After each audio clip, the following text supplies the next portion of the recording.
안녕하세요. 건강한 노후를 위한 가장 확실한 투자, 근육연금입니다. 오늘 영상에서는 중년 이후 걷기 운동만으로는 부족한 이유와 내 몸을 제대로 살리는 운동을 선택하는 기준에 대해 이야기해 보겠습니다. 50대 이후에 몸이 무너지는 건 대부분 아무것도 안 해서가 아닙니다. 오히려 많은 분들이 나름대로는 계속 신경 써왔다고 말합니다.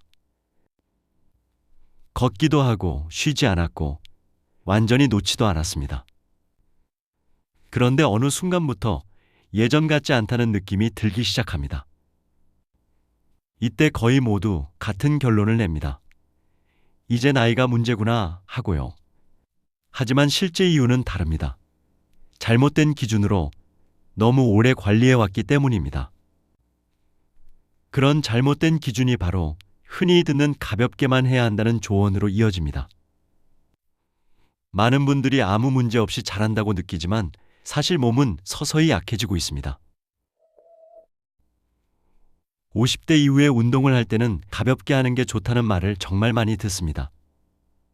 숨 차면 안 되고, 힘들면 안 되고, 불편하면 바로 멈추라고 말합니다. 그래서 많은 분들이 최대한 조심스럽게 몸을 써왔습니다. 문제는 그 조심스러움이 너무 오래 지속됐다는 겁니다. 가볍다는 건 안전하다는 뜻이 아닙니다. 대부분은 그냥 몸이 거의 반응하지 않을 만큼의 자극일 뿐입니다. 그런데 많은 분들이 강도가 낮거나 한 가지 동작만 반복하는 방식으로 운동을 해왔습니다. 하지만 반응이 없으면 변화도 없습니다. 변화가 없으면 몸은 유지되는 것이 아니라 서서히 약해집니다. 그 결과 그동안 몸이 달라졌다는 걸 느끼지 못하게 됩니다. 지금까지 괜찮았던 것 같은데 하고 생각하기 쉽습니다. 하지만 사실 몸이 유지된 것이 아니라 충분한 자극이 없었기 때문에 변화가 일어나지 않았던 것입니다. 특히 50대 이후에는 눈에 잘 안 보이는 것부터 빠집니다. 버티는 힘, 균형을 잡는 감각, 회복할 여지. 이런 것들은 통증 없이도 조용히 사라집니다. 그래서 어느 날 갑자기 힘들어집니다. 계단 오르는 게 부담스럽고 오래 서 있기가 귀찮아집니다. 그제야 사람들은 말합니다. 지금까지 관리를 했는데 나이 드니 갑자기 안 좋아졌어요 하고 말이죠. 하지만 대부분은 갑작스럽지 않습니다. 이미 오래전부터 방향이 정해져 있었던 겁니다. 여기서 중요한 건 세기가 아닙니다. 얼마나 가볍게 했느냐도 아닙니다. 핵심은 이 방식이 내 몸을 유지시키고 있는지 아니면 그냥 덜 쓰고 있는지를 구분했느냐입니다. 가벼운 게 제일 안전하다는 말은 이 판단을 아예 하지 않게 만듭니다. 그래서 많은 사람들이 같은 자리에 오래 머물게 됩니다. 이게 첫 번째 오해입니다. 이 나이에는 가벼운 동작만 해야 한다. 쉬운 것만 골라서 하는 게 제일 안전하다. 이런 믿음들은 도대체 어디서 시작됐을까요? 그렇다면 우리는 지금까지 접한 운동 정보들을 어떻게 판단해야 할까요? 단순히 안전하거나 쉬운 것만으로는 내 몸을 지키기 어렵습니다. 이런 방식의 설명은 50대나 60대 이후에 몸을 관리하는 기준에는 도움이 안 될 수 있습니다. 이 시기에는 운동을 배울 때 무엇을 보느냐보다 어떤 기준으로 받아들이느냐가 훨씬 더 중요합니다. 많이 접하게 되는 설명 중 첫 번째 유형은 특정 동작 하나를 모든 해결책처럼 말하는 방식입니다. 이것만 하면 무릎이 좋아진다. 이 동작 하나로 허리가 편해진다. 하루 몇 번이면 충분하다라는 말을 정말 많이 들어보셨을 겁니다. 이런 설명은 편합니다. 생각할 필요가 줄어들기 때문입니다. 하지만 중년 이후의 몸은 한 가지로 정리될 만큼 단순하지 않습니다. 몸의 기능이 좋아졌다고 느끼는 경우를 보면 항상 여러 관절과 근육이 함께 쓰이고 버티는 힘과 균형, 이동하는 능력이 같이 다뤄집니다. 특정 부위 하나만 바뀌어서 생활이 눈에 띄게 편해지는 경우는 드뭅니다.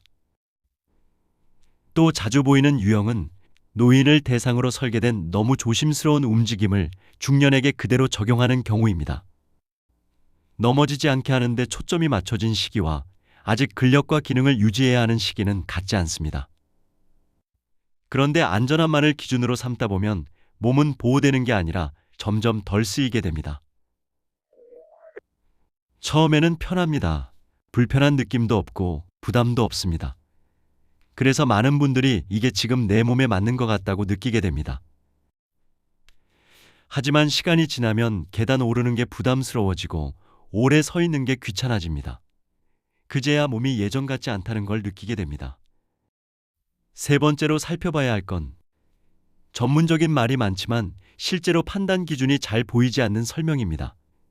용어와 설명이 많으면 듣는 사람 입장에서는 그럴듯하게 보이지만 수많은 운동 정보를 내 컨디션과 목표에 맞게 선택할 수 있는 기준을 제공하지는 않습니다. 실제 적용 가능한 판단 기준은 부족한 것입니다. 이런 설명들의 공통점은 이렇습니다. 한 가지 동작만 강조하거나 지나치게 가볍게 설계되거나 전문 용어와 연구 중심으로만 설명되는 운동 정보는 내 몸에 맞는 선택 기준을 제공하지 못합니다. 그래서 근육연금에서는 이걸 하세요라는 말보다 지금 여러분이 선택한 운동이 실제로 내 몸을 더 쓰게 만드는 건지 아니면 그냥 덜 쓰게 만든 건지 판단할 기준부터 함께 정리해 보려 합니다. 이 시기에 가장 중요한 건 기적처럼 포장된 특정한 동작보다 지금 내 몸 상태에 맞춰 어떤 운동을 선택하고 있는지 판단하는 기준을 아는 것입니다. 걷기만 해도 충분할까요? 걷기는 50대, 60대 이후에도 반드시 필요합니다. 심폐기능과 혈관 건강을 유지하는 데에는 걷기만큼 기본적인 선택이 없습니다. 문제는 걷기만으로는 유지되지 않는 기능들이 분명히 존재한다는 점입니다. 여러 무작위 대조 연구에서 걷기만 한 집단과 걷기의 저항 자극을 함께 포함한 집단을 비교했을 때 차이는 일관되게 같은 방향으로 나타났습니다. 전신 근력, 의자에서 일어나는 능력, 보행 속도와 방향 전환 능력 같은 기능적 지표들은 걷기만으로는 유의미하게 개선되지 않았습니다. 반면 주 2회 이상 저항 자극이 포함된 집단에서는 근력과 함께 일상 동작의 수행 능력이 같이 향상되었습니다. 이 결과들이 의미하는 건 하나입니다. 걷기는 기본값이지만 몸을 지탱하고 움직이게 하는 힘의 감소까지 막아주지는 못한다는 점입니다. 특히 중년 이후에는 근육량보다 먼저 힘을 빠르게 쓰는 능력과 버티는 능력이 떨어지기 시작합니다. 이 시기에는 걷기만으로는 자극되기 어렵고 의도적인 저항과 지지 동작이 필요합니다. 그래서 걷기를 계속해왔는데도 생활은 점점 불편해졌다고 느끼는 경우가 많습니다. 노력이 부족해서가 아니라 걷기만으로는 필요한 자극이 충분하지 않았던 경우입니다. 발 뒤꿈치 들기 운동 하나면 하체 운동은 충분할까요? 집에서 할 수 있는 발 뒤꿈치 들기 운동은 종아리 근육을 자극하는 데에는 분명 도움이 됩니다. 실제로 발목의 힘과 특정 근력 수치는 개선됩니다. 하지만 연구 결과를 보면 이 변화가 균형 능력이나 보행 안정성으로 그대로 이어지지는 않습니다. 발목과 종아리는 몸 전체를 지탱하는 하체 구조 중 일부에 해당합니다. 엉덩이, 허벅지, 몸통이 함께 작동하지 않으면 생활 속 움직임은 안정되기 어렵습니다.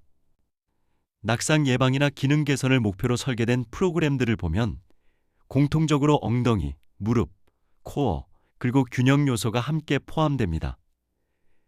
종아리 운동만으로 구성된 프로그램은 거의 존재하지 않습니다. 이건 발 뒤꿈치 들기 운동이 나쁘다는 의미가 아니라 역할이 분명히 제한적이라는 뜻입니다. 보조 수단을 해결책으로 착각할 때 기대와 결과 사이에 큰 차이가 생깁니다. 스쿼트는 무릎에 나쁜 운동일까요? 스쿼트가 위험하다는 인식은 중년 이후에서 특히 강합니다. 하지만 이러한 인식은 동작 자체 때문이 아니라 수행 방식과 조건이 맞지 않아서 생긴 경우가 많습니다. 60대, 70대 이상을 대상으로 한 저항 훈련 연구들에서도 스쿼트 계열 동작을 포함했을 때 관절 손상이 증가했다는 결과는 거의 보고되지 않았습니다. 오히려 무릎을 펴는 힘, 보행 속도, 일상 동작 수행 능력은 개선되었습니다. 무릎에 부담을 주는 건 스쿼트라는 동작이 아니라 깊이, 속도, 무게, 그리고 현재 몸 상태와 맞지 않는 선택입니다. 같은 동작이라도 의자를 이용한 방식, 벽을 활용한 방식처럼 조건을 조절하면 중년 이후에도 충분히 안전하게 사용할 수 있습니다. 이 지점에서 중요한 건 할 수 있느냐 없느냐가 아니라 어떤 조건에서 쓰고 있느냐입니다. 벽에 기대서 30초 버티거나 특정한 동작을 몇 분 동안 유지하는 것만으로 충분할까요? 많은 분들이 이런 식으로 운동을 하고 계시지만 실제 생활에서 필요한 힘과 움직임을 유지하기에는 부족합니다. 버티기 운동은 특정 관절 각도에서 근력을 늘리는 데 도움을 줍니다. 하지만 걷기, 앉았다 일어나기, 계단 오르기 같은 일상생활 기능까지 향상시키기에는 한계가 있습니다. 중년 이후의 운동은 반복과 세트가 필수입니다. 근육과 신경계가 계속 적응하려면 한 자세만 오래 유지하는 것보다는 반복과 세트를 통해 조금씩 강도를 늘려야 합니다. 실제 생활에서 대부분의 움직임은 동적 수축과 반복 동작으로 이루어져 있습니다. 따라서 일상에서 힘을 쓰고 움직이는 능력을 지키려면 단순히 버티기만 하는 것보다 반복과 세트를 포함한 동적 자극이 필요합니다. 즉, 몇십 초 버티기 같은 방식만으로는 충분하지 않습니다. 중년 이후 운동을 할 때 핵심은 반복과 세트, 그리고 조금씩 강도를 높이는 방법을 통해 실제 움직임 능력을 유지하는 것입니다. 여러 연구들이 공통적으로 말하는 건 단순합니다. 50대와 60대는 이미 근육과 신경계, 균형 감각이 빠르게 줄어드는 시기라는 점입니다. 이 시기에는 가볍고 간단한 동작만으로는 유지해야 할 기능들을 붙잡기 어렵습니다. 전신 저항 자극과 균형 요소, 기능적인 움직임이 함께 포함될 때 근력뿐 아니라 보행, 낙상 위험, 인지 기능까지 영향을 받습니다. 그래서 근육연금에서는 이것만 하시면 무조건 좋아집니다라는 식의 만능 해결책을 말하기보다 지금 여러분이 선택하는 운동이 실제로 내 몸을 더 활용하게 만드는지 아니면 그냥 덜 쓰게 만드는지를 함께 살펴보고 다양한 운동들을 소개해 드리려고 합니다. 중년 이후의 건강을 지키기 위해 가장 중요한 건 내 몸 상태와 목표에 맞춰 판단할 수 있는 기준을 갖는 것입니다. 앞으로도 다양한 운동 정보와 유용한 팁을 받아보고 싶으시다면 좋아요와 구독으로 함께 해주세요. 시청해 주셔서 진심으로 감사합니다.